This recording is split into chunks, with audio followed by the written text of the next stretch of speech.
శర్మ గారు, ఇప్పుడు మనం ఏ ఫుడ్ తిన్నా కూడా ప్రతి ఒక్క ఫుడ్కి దాని బెనిఫిట్స్ అనేవి ఉంటాయి. అలానే ఇప్పుడు పొటాటో. ఎగ్జాక్ట్లీ. సో ఎప్పుడు చూసినా పొటాటో అనేది కామన్గా వెజిటేబుల్స్లో మనకు కనిపిస్తుంది. సో అంత కన్జ్యూమ్ చేసుకోవడం ఈజ్ ఇట్ ఓకే? అది బెనిఫిషియల్ ఉన్నదా, లేదా దానికి ఏమైనా డిసడ్వాంటేజెస్ ఉన్నాయా? యాజ్ ఎ డాక్టర్గా మీరేమంటారు? నిజంగా చాలా మంచి ప్రశ్నమా. చాలా మందికి ఉన్నటువంటి లక్షలాది మందికి ఉన్నటువంటి సందేహం మీ ద్వారా అందరికి రీచ్ అవుతుందమ్మా. థ్యాంక్ యూ అండి. సో ఇక్కడ ఏంటంటమ్మా, ఈ దీన్నే కొన్ని ప్రాంతాల్లో బంగాళాదుంప అనేటువంటి పేరుతో పిలుస్తుంటారు. బంగాళాదుంప. కొన్ని ప్రాంతాల్లో ఉర్లగడ్డ అనేటువంటి పేరుతో పిలుస్తారు. కొన్ని ప్రాంతాల్లో పొటాటో అనేటువంటి పేరుతో పిలుస్తారు. సో ఆహార పదార్థం ఏదైనా, పదార్థం పేరు ఏదైనా, పదార్థం మాత్రం ఒకటేమ్మా.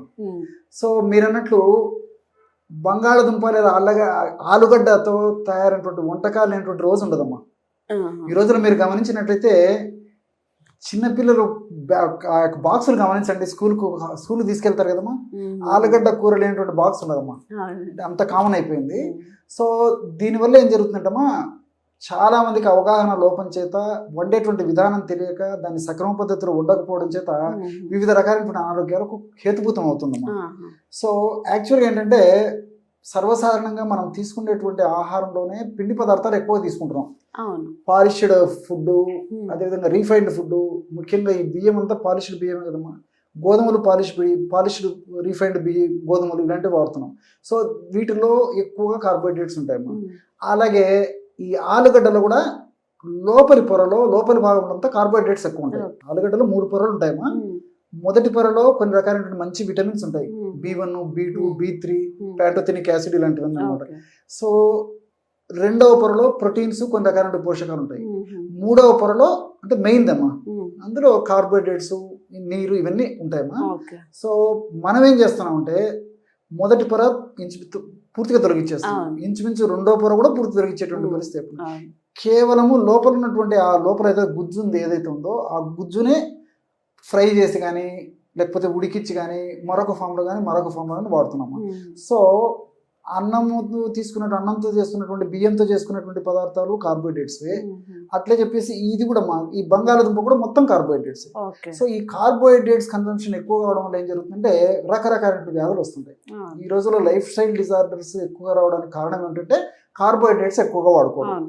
So sugar, weight, hormonal imbalance, what not తెలుసమ్మా, అనేక రోగాలకి ఈ యొక్క కార్బోహైడ్రేట్స్ వల్ల చాలా ప్రాబ్లమ్. సో దీనివల్ల ఈ బంగాళాదుంపను మనం ఈ పద్ధతిలో వాడుకోవడం వల్ల ఇలా జరుగుతుందమ్మా.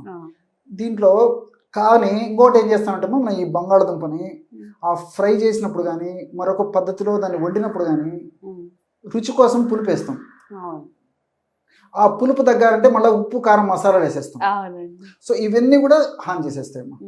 అండ్ వన్ మోర్ థింగ్, ఉడకబెట్టినప్పుడు ఏం జరుగుతుంది, ముఖ్యంగా ఈ ఫ్రై చేసినప్పుడు ఏమవుతుందమ్మా, ఎక్కువ నూనెలు వేసేసి, నూనెనే దాదాపు ఒక 200 degrees 250 degrees సెంటిగ్రేడ్ వరకు వేడి చేస్తాం కాబట్టి అందులో కొన్ని రకాలైనటువంటి హానికారకమైనటువంటి పదార్థాలు ఉత్పత్తి అవుతాయి.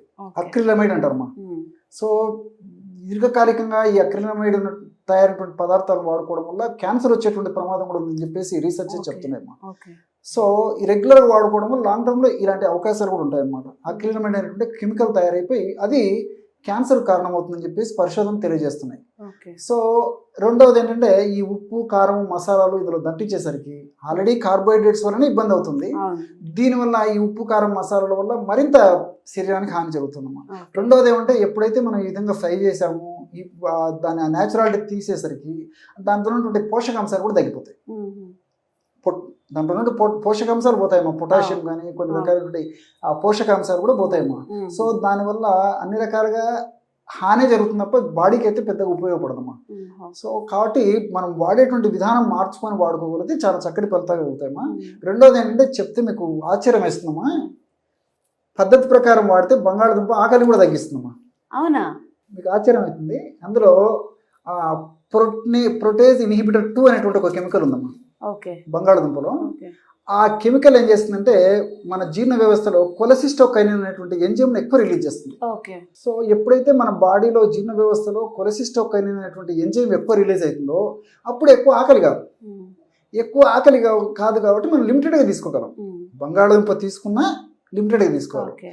సో బంగాళాదుంప ఆ విధంగా ఉపయోగపడుతుంది. కానీ మనము ఉడకబెట్టినటువంటి బంగాళదుంప కంటే కూడా ఫ్రై చేసినటువంటి బంగాళదుంప, తర్వాత ఈ నూనెలో వేయించినటువంటి బంగాళదుంపలు ఇవే ఎక్కువ వాడుతున్నాం. అవును, అంతే కదమ్మా. అంతే. సో ఈ ఉడకబెట్టినప్పుడు మనం కలిపేటువంటి ఉప్పు, కారం, మసాలాలు, పులుపు ఇదొక పొరపాటు.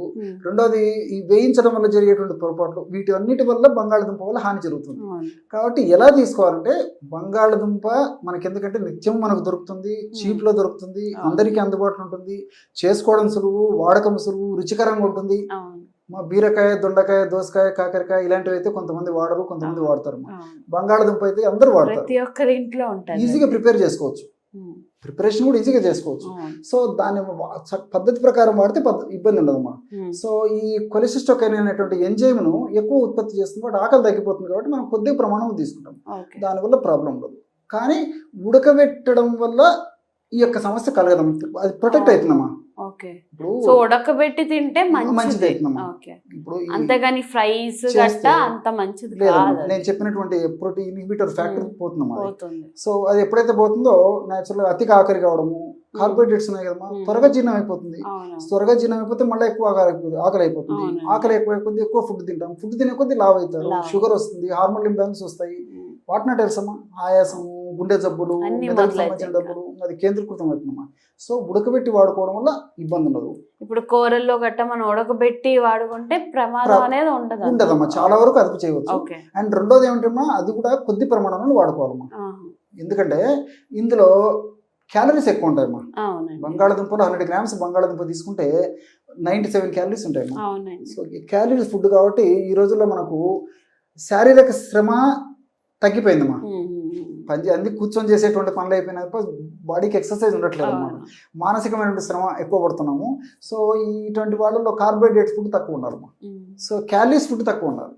సో బంగాళదుంపలు 97 calories అమ్మా 100 grams. అదే మిగతా కూరగాయలు, ఆకుకూరలు అయితే సగటు జస్ట్ ఒక 20 grams ఉంటాయి. సో క్యాలరీస్ పరంగా చూసినా దానివల్ల ఇబ్బంది అవుతుంది కాబట్టి లిమిటెడ్ ప్రమాణంలో అప్పుడప్పుడు ఒకవేళ రోజు కావాలని కొద్దిగా తీసుకోవచ్చు, లిమిటెడ్ ప్రమాణంలో ఉడికించి తీసుకోవాలి, చాలా చాలా ముఖ్యం తల్లి. సో ఎప్పుడైతే ఉడికిస్తామో దానివల్ల అంత దోషం ఉండదు. రెండవది ఏంటంటే ఉడికించినప్పుడు కూడా నేను ఇంతకుముందే చెప్పాను కదమ్మా, పై పొర తీయకూడదమ్మా. పై పొర తీయకుండా శుభ్రంగా కడిగేసేసి ముక్కలు చేసేసి ఉడికించాలి, ఎందుకంటే ఫైబర్ ఎక్కువ ఉంటుందమ్మా. సో ఫైబర్ ఉండడం వల్ల అటువంటి బంగాళదుంపను మనం వాడుకోవడం వల్ల బంగాళదుంపలు ఉన్నటువంటి ఈ యొక్క పిండి పదార్థాలు, కార్బోహైడ్రేట్స్ ఏవైతే ఉన్నాయో అవి త్వరగా ప్రేవుల నుంచి రక్తంలోకి పోకుండా, ప్రేవులు త్వరగా పీల్చుకోకుండా ఉపయోగపడతాయమ్మా. సో కాబట్టి బంగాళదుంపను కొద్ది ప్రమాణంలో తీసుకోవాలి.